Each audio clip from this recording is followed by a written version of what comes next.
We're live on the air in 5, 4.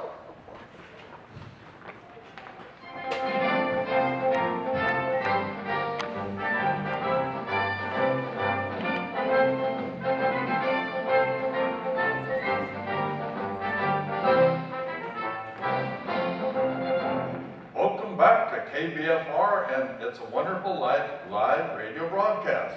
But before we begin the second half, I have just been informed of some exciting news. We have in our own studio audience a special guest from Seattle visiting his family for the holidays. Is Nick the Soundman Zamora.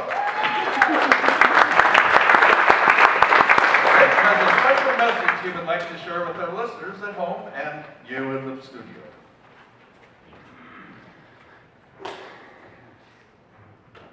On the first day of Christmas, Teresa showed to me a house with a view of a tree. On the second day of Christmas, Teresa showed to me 2 fixer-uppers and a house with a view of a tree. On the third day of Christmas, Teresa showed to me 3 vacant lots, 2 fixer-uppers and a house with a view of a tree. On the fourth day of Christmas, Teresa showed to me 4 ocean views, 3 vacant lots, 2 fixer-uppers, and a house with the view of a tree. On the fifth day... Wait just a minute. She seems to be too busy to get all that done. Oh, Teresa is never too busy to buy or sell your home. Teresa Zamora, Oregon licensed broker for Oregon Professional Real Estate Group, Incorporated. Give her a call at 541-404-5822. That's 541-404-5822. And a house that is perfect for me.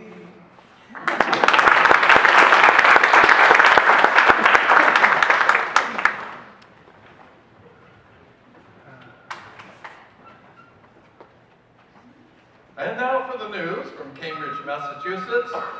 The Radio Corporation has just announced a device called the Radar Range that uses microwaves to cook food much quicker than conventional ovens and stoves. At nearly 6 feet tall and weighing in at 750 pounds, housewives remain skeptical. Wall Street insiders have stated that this device will not last long in the market and is doomed for failure. And now a word from one of our other sponsors. Hi, May. How you doing? Well, Jim, not very well. I am so confused with all of this financial business. Stanley always took care of the money, and now that he's gone, I have no idea what to do. We have a trust, and I'm the successor trustee, but I don't know the first thing about what I should do. May, it sounds like you need to meet Lisa Amaral from Oregon Pacific Bank. Did you know that Oregon Pacific Bank has a trust and wealth management department at 915 South First Street in Coos Bay? Doesn't Oregon Pacific Bank also have offices in Florence, Roseburg, Medford, and Eugene? Why, yes they do. Well, as you know, my Thomas passed away a while back, and Lisa was there to help me. She took care of everything. She manages all of my investments and real estate and bank accounts. It's comforting to know that if something happens to me, the kids don't have to deal with the hassles of settling my estate. It sounds like Lisa from Oregon Pacific Bank's Trust and Wealth Management Department took the worry and frustration out of managing your financial affairs, June. I think I'll give her a call. You said her contact information is in the program? Yes, it is. And you know, I like the fact that she's local. Oregon Pacific Bank will focus on the finances so you can focus on the family.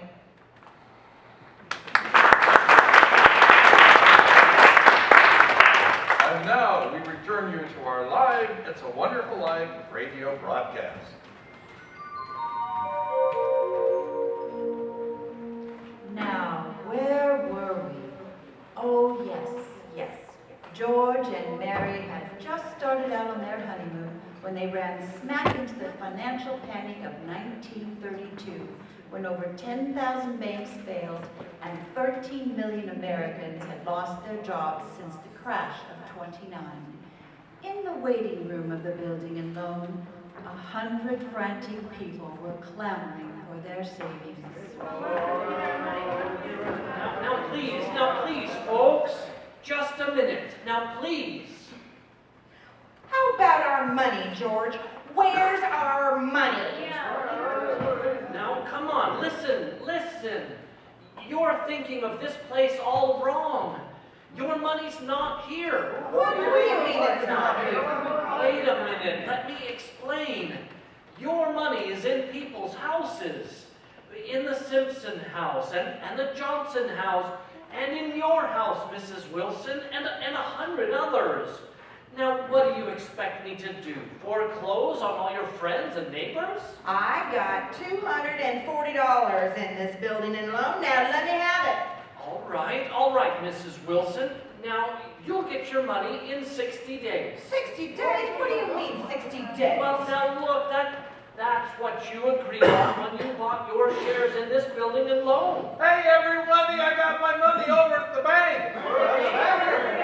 Old man Potter's taking over the bank. He'll pay you 50 cents on every dollar. Well, then let's take our shares over to Potter. Half is better than nothing. Come on, everybody. Wait a minute. Please, folks, I beg of you not to do this. If Potter gets hold of our shares, he'll be owning this building and loan. He's got the bank, and he's got the bus line, and he's got the department stores. Now he's after us because he wants to keep you living in his shacks, paying the kind of rent he decides to charge. Now we can get through this thing all right, but we've got to stick together. We have to have faith in each other. My husband's out of work and we need money. I got doctor bills to pay. I can't feed my kids on faith. What about our money, George? We need our money. George! Hey, everybody, let her through. What about our honeymoon money? Oh, Mary, are you sure about this? Would have made a nice honeymoon, but this is more important. Oh, Mary, I love you. Okay now, folks, listen, I've got $2,000. All right, Mrs. Wilson, how much do you need? $240. Now, Mrs. Wilson, listen, just enough to tide you over. I said $240. Okay. Uncle Billy, give Mrs. Wilson $240. All right, Ed. Now, how much? Just to get by? $20, I suppose. Now we're talking. Mrs. Thompson, how about you? $20 will get me by too. Good, $20. Pay it back when you can now. Pay it back when you can. All right. Who's next? George, look at the clock, look! 5 seconds, 4 seconds, 3, 2, 1. 6 o'clock. We made it. Lock that door, Tilly, quick.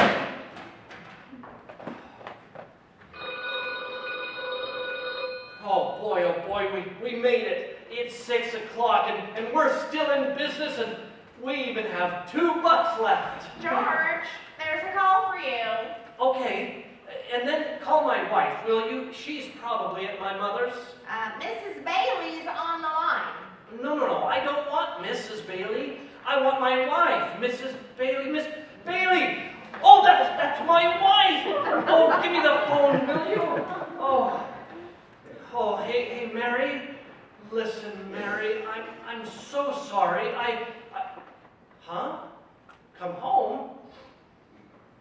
Well, what home? Okay.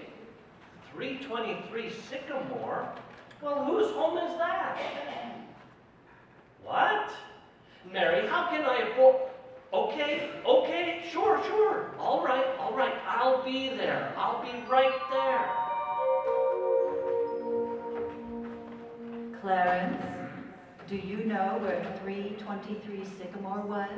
Oh, I suppose it was his mother-in-law's house, huh? Oh, no. Number 323 Sycamore was the old Granville house. The one George threw rocks at and made wishes. Yes, sir, that's where they spent their honeymoon. That's where they started housekeeping. They were still living there 2 years later when old man Potter asked George to stop over at his office. Please, have a seat, George. Have a seat. Have a cigar? Well, thank you, Mr. Potter. Now, why exactly have you called me here? That's what I like about you, George. Right to the point. Now, George, you're a young man, married, making, say, $40 a week at the building and loan. 45? 45. Yeah, now that would be a decent sum of money if you were an ordinary man, but there is nothing ordinary about you, George Bailey. You are intelligent and ambitious, and you hate the building and loan almost as much as I do. You've been dying to get out of town ever since you were born, but your brother left town with that woman. Your father died leaving you holding the bag, and you are trapped. Trapped in this old town, not going anywhere, while all your friends are making a name for themselves and seeing the world. Do I paint a correct picture, George, or do I exaggerate? Oh, well, what's your point, Mr. Potter? My point is that you're the only man in town who's ever licked me. That takes some doing. Take, for example, when everyone panicked in 1932 and you and I were the only ones who kept our wits about us. I saved the banks and you saved the building and loan. Some might say you robbed the banks. Well, George, what I'm trying to say is I respect your gumption. Because of that, I want to hire you to manage my affairs. I'll start you off at $20,000 a year. What do you say about that? $20,000 a year? Yes, George Bailey, I'm talking about living in a nice house, being able to give your wife all the frilly things she wants, and living comfortably with no worries. Yes, your ship has just come in, providing you have enough sense to climb aboard. Well, but what about the building and loan? Confound it, man, I'm offering you a 3-year contract at $20,000 a year. Don't give me an answer now. Go home and talk to your wife. I will draw up the necessary papers and we can discuss this again in the morning. Does that sound like a plan? No.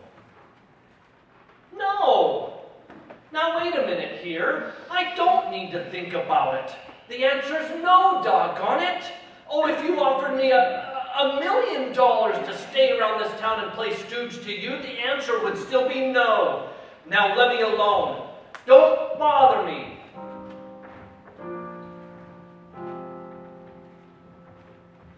George, what did Mr. Potter want?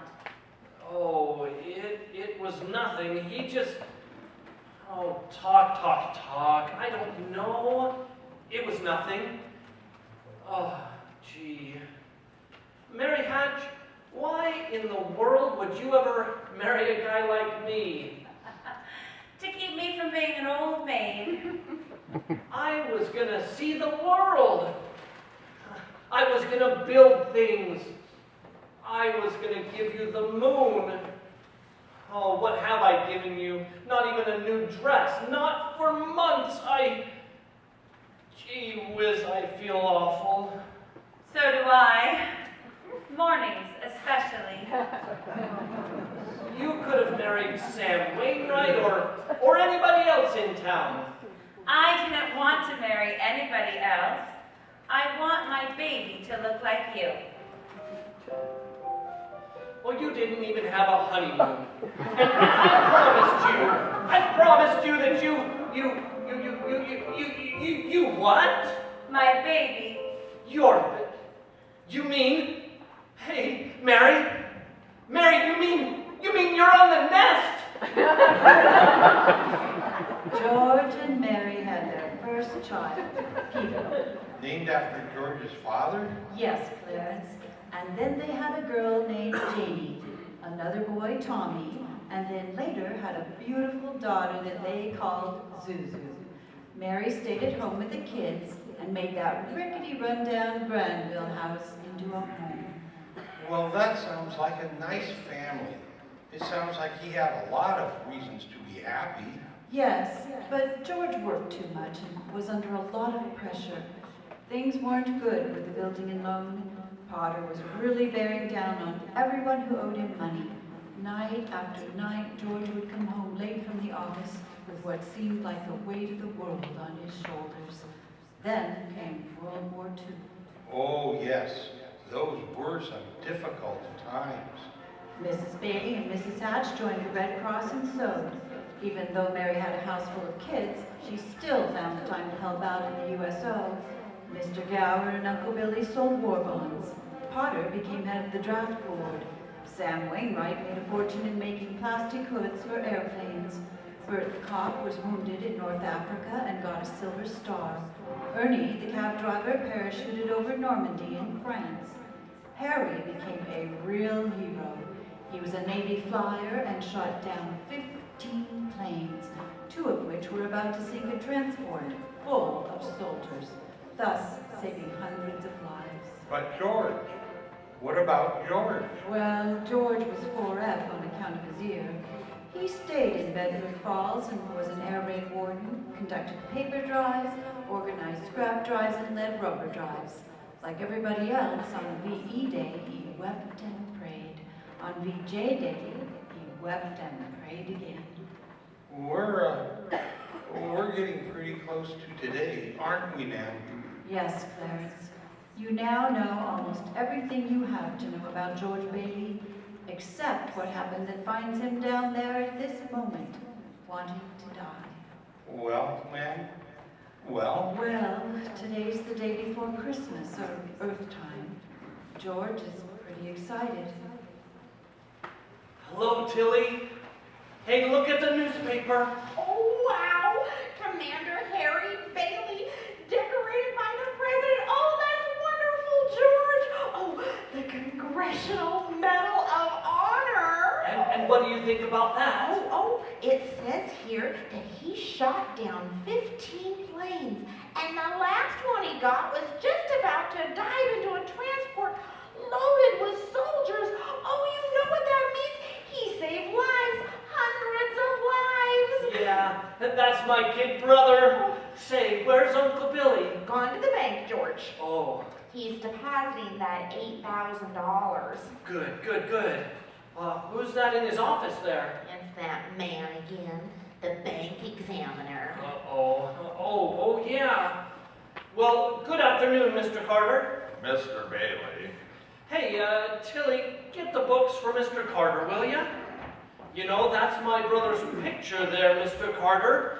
He shot down 15 planes, and one of them was just about to dive bomb into it. Oh, well, Mr. Henry F. Potter, did you come back to the bank to deposit some more loot, eh? Look out, you old fool. Did you see the front page of this morning's newspaper? Looky there, Harry Bailey, Congressional Medal of Honor. Just can't keep those Bailey boys down now, can you? Oh, let me see that paper. Oh, you can have it. I have 20 more copies at home. Sorry I can't chat to you, thief. Gotta go make a deposit. Here you are, Henrietta, deposit slip and the bank book. And a very Merry Christmas to you. You too, Mr. Bailey. Say, you've forgotten something, haven't you? Uh-huh. I think maybe you forgot something. Oh, Henrietta, I'm always forgetting something. But Mr. Bailey, where's the money? What's that? You want to make a deposit? Well, certainly I want to make a deposit. Well, it's customary to bring the money with you. Oh, it's gone. Where did I put it? Where did I put that money?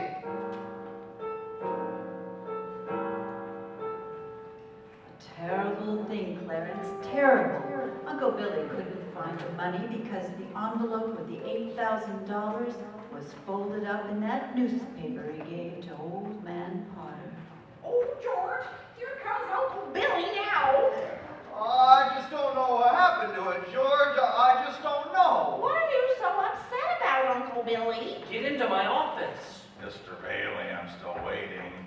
will be with you in just a minute, Mr. Carter. Uncle Billy, the bank examiner is here. Now, what has gotten you so upset? I know I had the money and the bank book, and I traced every step I took. $8,000. Uncle Billy, the bank examiner's here. And it's not our money. It belongs to the depositor. George, what are we gonna do? Are you sure you didn't put that envelope in your coat pocket? Did you buy anything? Did you stop off for a drink? I think so, maybe. Oh, I'm just no good to you, George. I'm no good. Now listen to me. Listen. Think, will you? Try and think. I just can't anymore. I just can't. Where is that money, you silly old fool? You know what this means? It means bankruptcy and scandal and prison. One of us is going to jail. Well, it's not going to be me. Now get out of my way. I'm going home. Oh, God, what have I done?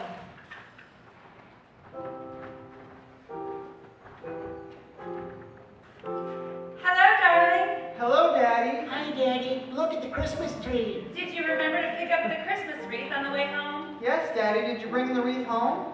What wreath? Well, the Christmas wreath. For the window. No, I left it at the office. Is it snowing outside? You're all wet. It's snowing a little. Where's your hat? And your coat? I left it at the office. George, dear, what's wrong? That banging on the piano. Does she have to just keep banging on the piano over and over and over again? I have to practice for the Christmas party, Daddy. What is it, dear? Another hectic day? Yeah. Oh yeah, another red letter day for the Bailey. Dad, the Murphy's got a brand new car. You should see it. Oh, now what's wrong with our car? Isn't it good enough for you? I'm sorry, Dad. I only... Run upstairs, Petey, and see if Susan's all right. Okay, Mom. Oh, now what do you mean, see if Suzu's all right? What do you mean? Oh, what's wrong with her? Oh, she caught a little cold coming home from school. She didn't button up her coat. Well, what is it? Oh, what do you mean, just a little cold? George, the doctor said it was nothing serious. The doctor? Oh, the doctor was here? Well, I thought he'd better take a look at her. Oh, boy, this old drafty old barn of a house? That's it. It's a wonder we don't all have pneumonia. We might as well be living in a refrigerator. Oh, why did we have to live here in the first place and stay around this measly, crummy old town? George, what's happened? Everything's happened. Daddy.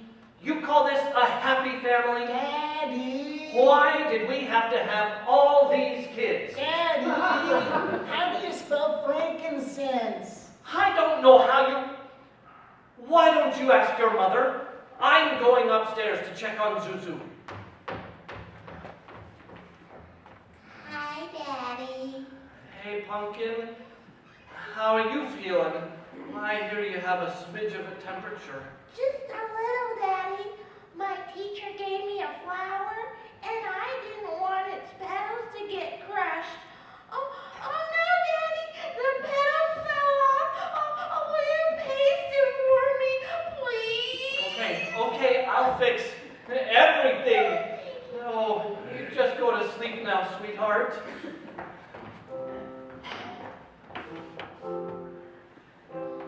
Oh, George, your mother is so excited about the homecoming parade for Harry. Everybody is going to be there. Mother Hatch has been baking all day. Did you see the decorations? I bet I had 50 calls today.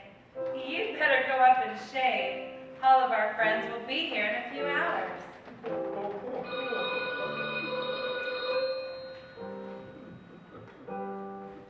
Hello? Oh, thank you, Mrs. Welsh. I'm sure she'll be all right. Who's that? Zuzu's school teacher. What? Oh, yes. The doctor says she'll be fine tomorrow. Here, give me that phone. George, please. Mrs. Welch, this is Mr. Bailey. Say, What kind of teacher are you anyway? What do you mean, sending Zuzu home like that half-naked? Do you realize that she'll probably end up with pneumonia just because of your stupidity? You know, maybe my kids aren't the best-dressed kids in town, but at least Hello? Hello? I'm so sorry, Mrs. Welsh. I want to apologize. Knock your block off, Bailey. Who is this? There's Miss Welch. Oh, Mr. Welch, huh? Well, let me tell you what I really think of your wife. Your lights out. Oh, you will, huh? Well, anytime you think you're man enough, then... Just fine. Hello? Hello? George! George! Daddy, how do you spell myrrh? How should I know? What do you think I am, a dictionary? Ah! Janie!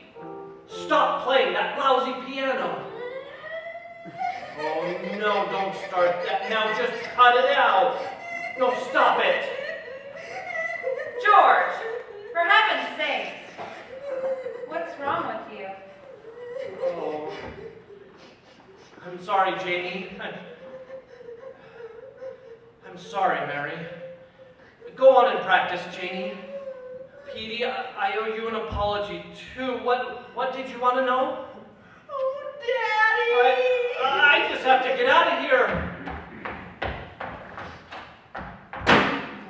Is Daddy in trouble, Mommy? Yes, Petey, he is. Should I pray for him?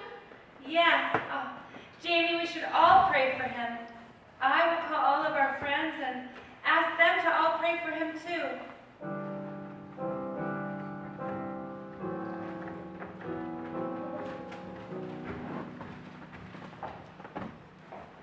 I need some help, Mr. Potter. So that's it, George. You're short $8,000 in your accounts, eh? I have misplaced $8,000. You have misplaced the money? Please, Mr. Potter, I'll pay any sort of a bonus. Look, if you still want the building and loan... You say it was lost. Have you notified the police? Well, no, sir, I haven't done that. But what with Harry's homecoming tomorrow... Why come to me? What about your good friend, Sam Wainwright? Oh, I can't get a hold of him. He's in Europe. What kind of security would I have, George? What collateral? You have stocks, bonds, real estate? Well, no, but I do have some life insurance here. It's a $15,000 policy. What's your equity in it? Oh, $500. $500? And you want $8,000? You once called me a warped, frustrated old man. Well, what are you but a warped, frustrated young man, crawling on your hands and knees for help? Why, you're worth more dead than alive. Why don't you go to the riffraff you love so well, ask them for help? I'll do anything, Mr. Potter, please. Please help me. My wife and As my a kid. stockholder of the building and loan, I'm calling the district attorney. Misappropriation of funds, wrongdoing, malfeasance. Now, get out of here. Get out. You can't hide in a little town like this.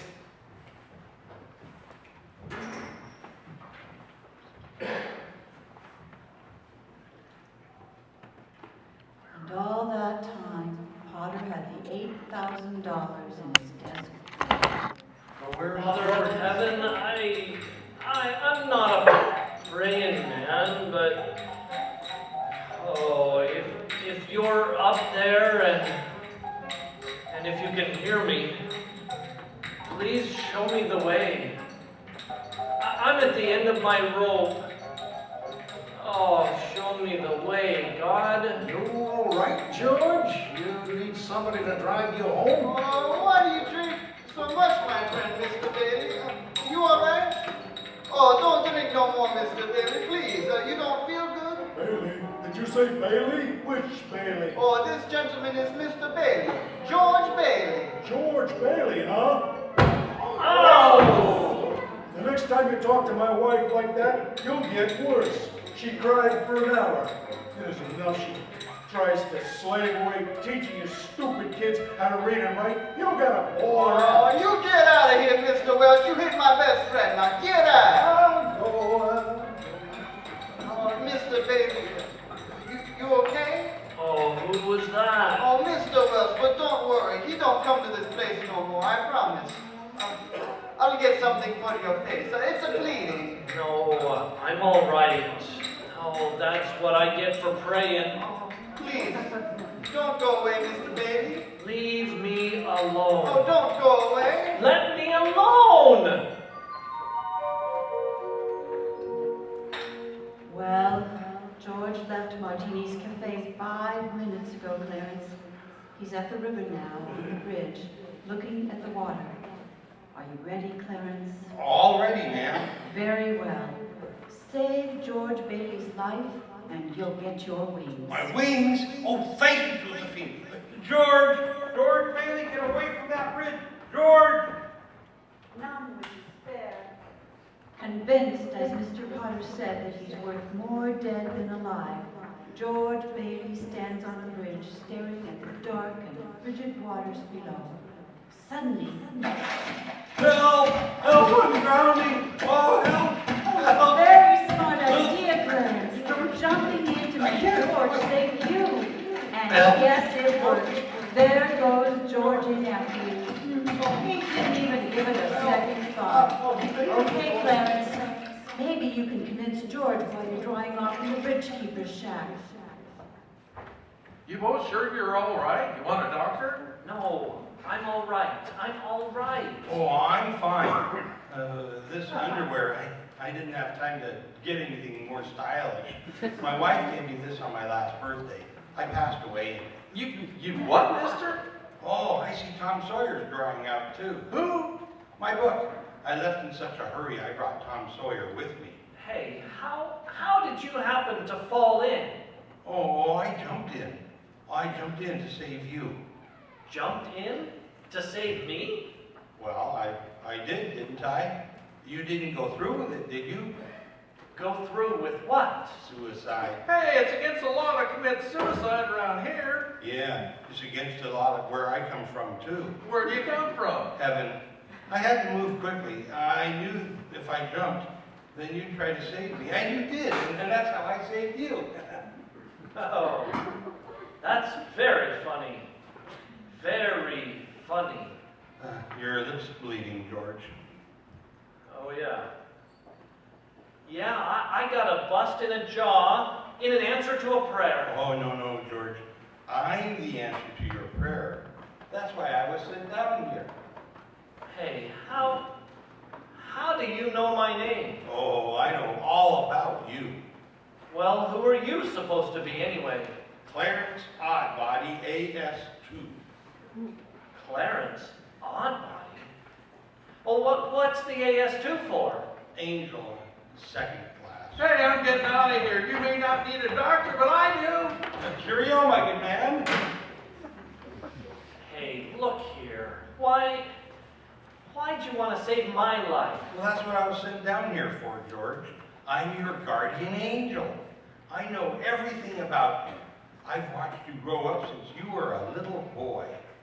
Oh. I see.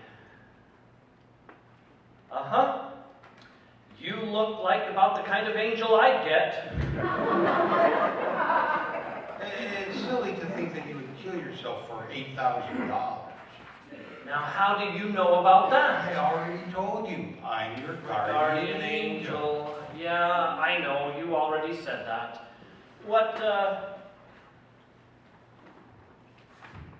happened to your wings? I haven't won my wings yet. That's why I'm angel second class. Oh, I see. But you can help me earn them, George, by letting me help you. Oh. Uh-oh. You don't happen to have $8,000 on you, do you? Oh, no. We don't use money in heaven. Oh, that's right. I keep forgetting. Well, you see, it comes in pretty handy down here, bub. Of course, I found that out a little late. You know, I'm worth more dead than alive. Oh, you mustn't talk like that. Josephine will never give me my wings if you keep feeling that way. You just don't realize everything you've done, George. Why, if it hadn't been for you... Yeah, if it hadn't been for me, everybody would be better off. My wife and my kids and my friends. Now look here, fella. Just run along and bother somebody else, would ya? You just don't understand. I've got a job to do. Oh, shut up and get out of here. This is not going to be easy. So you think that the answer to all these problems and worries and the $8,000 is to kill yourself? To take your life? Well, I don't know. Maybe everyone would be better off if I had just never been born. What did you say? I said, I wish I'd never been born. Oh, you shouldn't talk like that. You really... George, wait a minute. That just might be... Well, I do believe that's actually a wonderful idea. Wonderful? What? The idea you just gave me. Well, you've got your wish. You've never been born.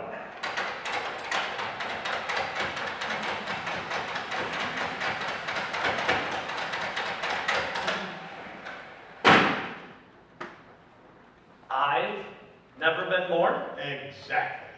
No worries, no $8,000 to get, nothing. No partner to contend with, no children to worry about, no Uncle Billy or the building and loan, or the customer's money to worry you. You simply don't exist. All right, okay, all right. George, I can do things, strange things. I can show you the world, George, the way it would be if you hadn't been born. Hey, wait a minute. This ear of mine. Well, say something else in my bad ear. You don't have a bad ear anymore. Oh, I don't think you're concentrating. Don't you see? You're not the George Bailey that you think you are. You're, you're nobody. Well, that is just the doggonest thing I ever... That ear. Your lips stopped bleeding, too. Hey. Yeah. Hey, what's happening around here? What is this, anyway? Oh, what I need is a good stiff drink. That's what I need. What about you, Angel? Well, do you want a drink? I don't quite know. Oh, come on. We'll go as soon as our clothes are dry. Clothes are dry, George. Hey, so they are. That's funny. Well, look, let's get dressed, and then we'll stroll over to Martini's, and then... Oh, excuse me. I mean, I'll stroll. You can fly. No.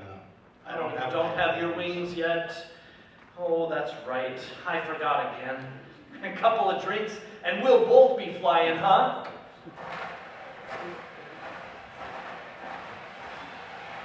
Why does everything look so different here? Why is this street so dark, and why are there so many potholes in the road? Oh, George. Hey, lady.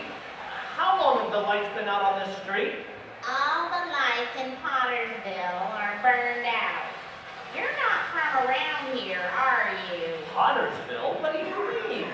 This is Bedford Falls. I mean Pottersville. Don't you think I know where I live? Either she's off her rocker, or I am, or you are. Not me. I know right where I am. There's a place over there at the bar. Let's go sit there. What'll you have, fellas? Hey, where's the boss? Where's Martini? Look, wise guy, I'm the boss, see? Okay. Well, double whiskey and quick, will ya? Well, okay then. What's yours? Oh boy, it's been a long time since I've had a drink. A long time. I was just thinking, I think I would love... Mister, I haven't got all night for you to make up your mind. You know what I just love? Some mulled wine. Heavy on the cinnamon and light on the cloves. Now, off with you, my lad, and lively now. All right, now just knock it off. We serve hard liquor here for guys who want to get plastered and want to get plastered quick. And we don't want two wise guys mucking the place up and giving it atmosphere. Now, what do you want? Oh, come on here. Just give him the same as I ordered. He's okay. Yeah, 2 double whiskeys coming up. Brother. What is it about this place? It's all changed. And I've never seen Nick act like that before. All of Bedford's faults has changed. You're having your wish, George. You've never been born. Oh, there are a lot of things you've never seen before. Oh, good. Somebody just made it.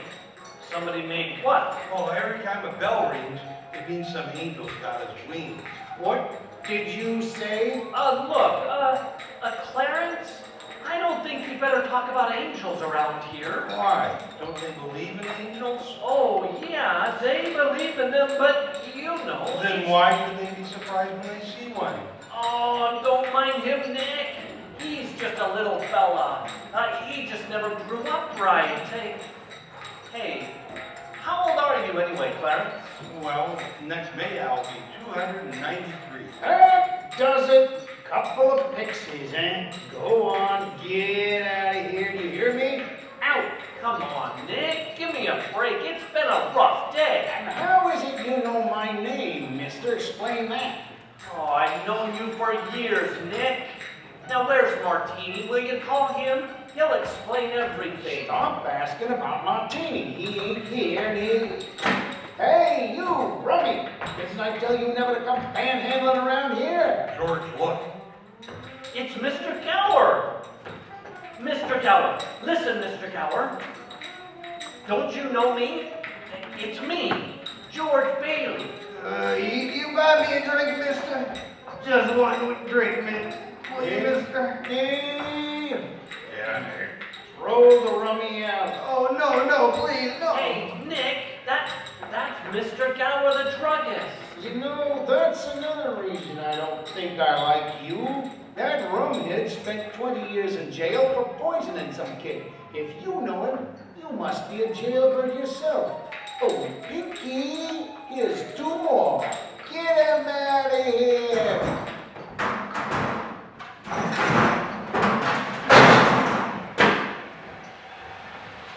Well, get up, George. Good thing you threw us in the snowbank, man. Where's Mr. Gower? Mr. Gower doesn't know you, George. You see, you weren't there to stop him from putting poison into that prescription. What do you mean I wasn't there? Of course I was there. I remember it distinctly. Look, now tell me, what are you? Are you a hypnotist? Why does the sign on the bar say Nick's? This is supposed to be Martini's place. Now, tell me straight. Who are you? George, I told you, I'm your guardian angel. Look, why am I seeing all of these strange things here? Don't you understand? It's because you were not born. Well, if I wasn't born, then who am I? You're nobody. You have no identity. What do you mean I have no identity? My name is George Bailey. There is no George Bailey. You have no papers, no driver's license, no 4F card, no insurance policy. Zuzu's pedals, where are they? Zuzu's bell isn't there either. Oh, yeah, I bought my little girl a bell to hang on the Christmas tree and I forgot to give it to her. I've got it right here in my... Oh no, it's gone. Everything's gone. But you've been given a great gift, George. A chance to see what the world would be like if you had never been born. Wait a minute here, just wait a minute. Now look, I'm going home to my wife and family. Do you understand that? And I'm going home alone. Home? That home doesn't exist. Your children don't exist. Mary's not home waiting for you. You're crazy. You're as crazy as a bedbug, and you're driving me crazy too. I'm going home, and there's nothing you can do to stop me. Not bad, huh, Josephine? You think I'm doing all right? Better not leave him alone, Clarence. Keep following him. Oh, I'll stay near him, ma'am. Poor George. He's seeing Main Street now, the way it'd be if he hadn't lived. He's walking by all the girly bars and the saloons and the dance halls. What's he doing? Can you see? Oh, yes, Josephine. The thing that's really going to shock him, ma'am, is the building and loan office. You know what's there now? A pawn shop. Excuse me, ma'am. Where's the building and loan? Did it move? What? What did you say? The building and loan. Where is it? That dump went out of business years ago. Are you drunk or something? Sheesh. He's talking to Ernie Bishop, the taxi driver. He wants to go home. You'd better tag along, Clarence. Oh, I will, ma'am, I will. Come on, step on it, will you, Ernie? Get me home. I'm off my nut. Where do you live, buddy? Oh, now doggone it, Ernie. Don't you start pulling that stuff on me, too. 323 Sycamore. All right. The 323 Sycamore? Yeah, and hurry up. Zuzu's sick. Okay, buddy. Hey, look, Ernie. I don't know what's happening. I'm going crazy or something. Maybe I got some bad liquor. Now look, tell me this now. You're Ernie Bishop, right? And you live with your wife and kid down You by... see my wife? What do you mean, seeing your wife? I've been in your house 100 times. You what? We built it for you, didn't we? Look, bud, I live in a shack in Potter's Field. My wife took the kid and ran away 5 years ago, and I ain't never seen you before in my life, see? Okay, Ernie, okay. Just step on it. Get me home.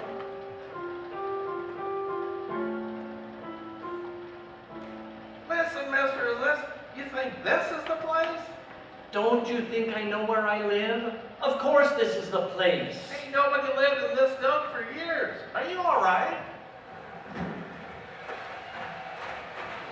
Mary, where are you? Tommy, Janie, Petey, Zuzu, where are you? They're not here, George.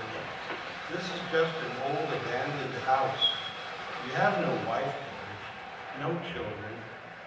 Where are they? What have you done with them? What's going on, Ernie? I'm not sure what's wrong with this guy. He's off his rocker or something.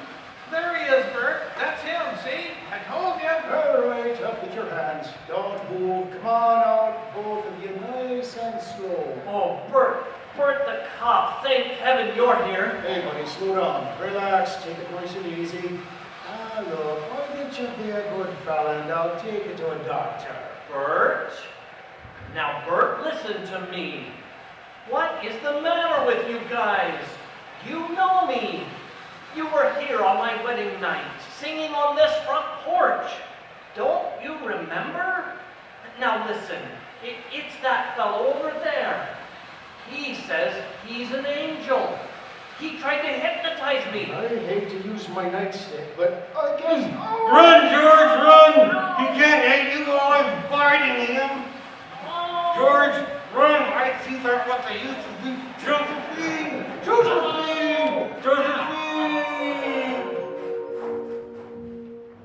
Where'd they go? Where'd they go, Ernie? Where'd they go? I don't know. They just disappeared. I think I need a drink. Clarence? Oh, Josephine, I hope you don't mind my calling on you like I did. It was very irregular, Clarence. You're by yourself again. Where's George? He's at his mother's house, ma'am. Well, if George hasn't been born, he has no mother. Oh, he's being very stubborn, ma'am. He'll just have to find these things out for himself. But his mother, that's a terribly bitter blow to a man. His own mother not knowing him. You mean I shouldn't have let I him? mean, you better find him right away. Oh, and stop by the policeman, Clarence.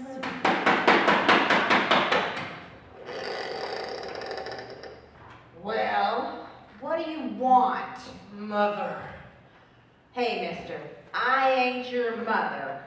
Now, get out of the door and get off the porch before I call the cops. Mother, I thought if anyone would recognize me, it would be you. Listen, mister, you must be drunk, and I don't rent my rooms to drunks. Please, Mother, something is the matter. I don't know what, but something's wrong. Please, let me come in and stay a while. I don't take in strangers, and I don't know you. I know everyone you know. How about Uncle Billy? I saw him just today at his house. That's a lie. He's been in the insane asylum ever since he lost that building and loan. And it looks to me like that's where you come from, or where you need to go. Now, get out of here.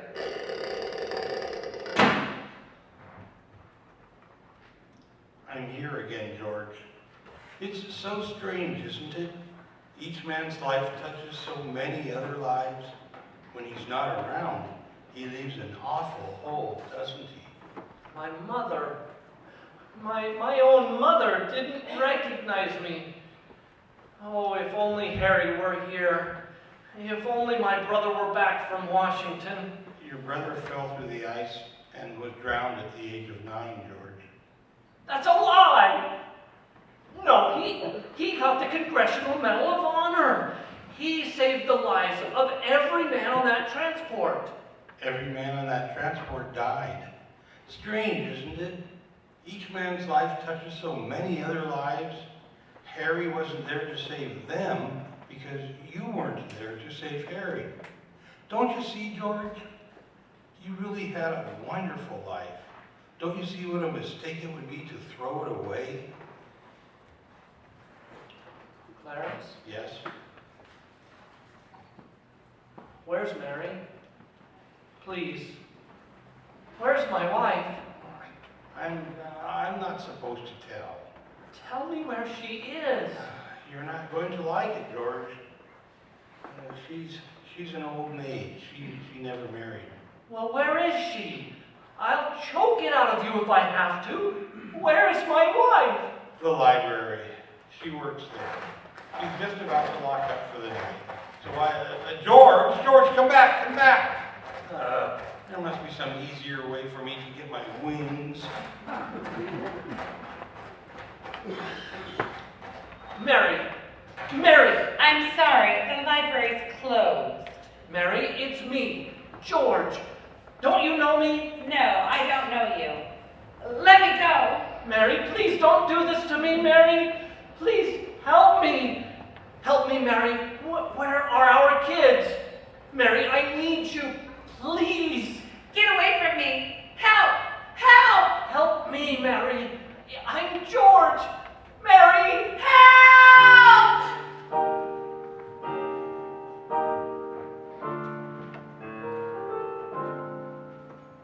Clarence? Oh, where is he, Josephine? Where's George?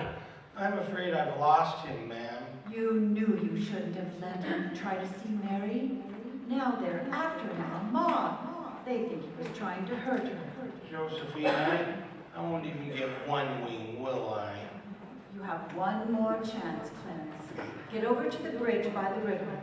I think George has seen just about enough. But the mob. Don't worry, they've lost him too. Now hurry up. Oh, thank you, Josephine, thank you. Clarence. Clarence. Oh, Clarence, where are you? I'm here, George. Help me, Clarence. Get me back. I don't care what happens to me anymore. Oh, please just get me back to my wife and kids, please. Help me, Clarence. Please, I want to live again. Oh, thank you, George. Thank you, Lord. I want to live again, please. Oh, God, please let me live again. Hey, George. Is that you down there, George? Now get out of here, Bert. Just get out of here. You come any closer and I'll let you have it. the Sam Hill you yelling for, George? Come on. Wait. George? George! Bert, do you know me? Know you? Huh, I've been looking all over town for you. Where you been? Hey, Bert, I'm alive again, Bert. Is you sure you're all right? Hey, your mouth's bleeding. Oh, hey, my mouth's bleeding, Bert. Look at the blood come out of there, would you? Oh, hey, where's Zuzu's Christmas bell, Bert? I had it right here in my pocket. Here it is. Oh, it's here in my pocket. What do you think about that? Oh, Merry Christmas, Bert. Well, Merry Christmas. Get in the car, I'll drive you home. You will, Bert? That's swell. Oh, turn the siren wide open, huh? Merry Christmas, Bedford Falls. Hey, Merry Christmas, old building and loan. Merry Christmas, Mr. Potter. Yippee! Come on. Hey, Bert, come on. Come in with me, huh?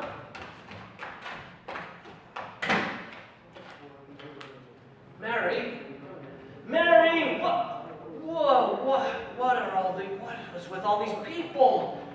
Reporters? What? Hey, Merry Christmas, reporters! Oh, hi, Mr. Carter. Merry Christmas. Mr. Bailey, there's a deficit. I know. $8,000, I'll bet, huh? George, I've got a little paper here. I'm sorry. I'll bet it's a warrant for my arrest. Isn't that wonderful? Merry Christmas. Hey, where's Mary? Oh, look at this wonderful old drafty house. Isn't it wonderful? Have you seen my wife?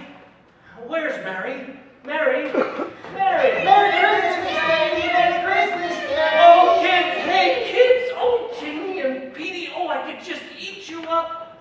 Where's your mother? She went looking for you, Daddy, with Uncle Billy. Daddy! Zuzu, my little ginger snap. How do you feel, huh? Fine, Daddy. Not a smidge of temperature. Not a smidge of temp. Hallelujah! George, darling. It's Mommy! Mommy's home! Yay! Mary! George, where have you been? Mary! Oh, George. Mary, just let me hold you. Oh, you're so real, Mary. Oh, you have no idea what's happened to me tonight. You've no idea what's happened either. They're on their way here. Who's on their way? Oh, is it the police department? No. Well, I don't... The FBI? No. The National Guard? No.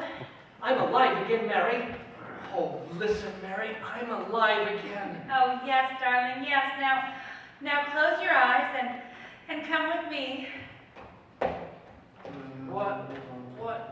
Can I open my eyes yet? Mary, what's going on here? Now, keep your eyes closed. Now, I'll just walk you over here by the Christmas tree and don't move. Stay right there. Well, there's people. I hear lots of people. What is it? Just 1 minute now. We're all ready, Uncle Billy. Come in, everybody. Hooray! George, look. Just look. Uncle Billy! Money, George. A laundry basket filled with money. Money for you. Mary did it. George, Mary, they didn't ask any questions. They just wanted to help when they heard George Bailey was in trouble. I don't understand. What money? People. People heard you were in trouble, darling. These people, your friends, they've collected this money for you. The $8,000. Oh, Mrs. Wilson. Hi, George. Wait, there's Martini and Mr. Gower. Oh, how are you, Mr. Gower? Mrs. Thompson and Mallory and Ed and Tom and everybody. None of us would have a roof over our heads if it weren't for you, George. Gosh, this is wonderful. Hi, Mr. Martini. I took up a collection at the restaurant and busted open the jukebox too. It's all yours. I'm so grateful to have you as a friend. Oh, look, Mary, look. Look who it is. Mother. Oh, hi, Mother. And Harry! Got Mary's telegram, George. I flew it as fast as I could. Hey, everybody, a toast! How about a toast? Good idea, Ernie. A toast to my big brother George, the richest man in town. Hooray! Daddy, my Christmas bell. You didn't forget it, did you? Forget. Here, honey. Here's your bell. Oh, Daddy! Yay! Darling, what's this on the table here? What's this book? Oh, The Adventures of Tom Sawyer. Well, look, there's something written in it. Oh, dear George.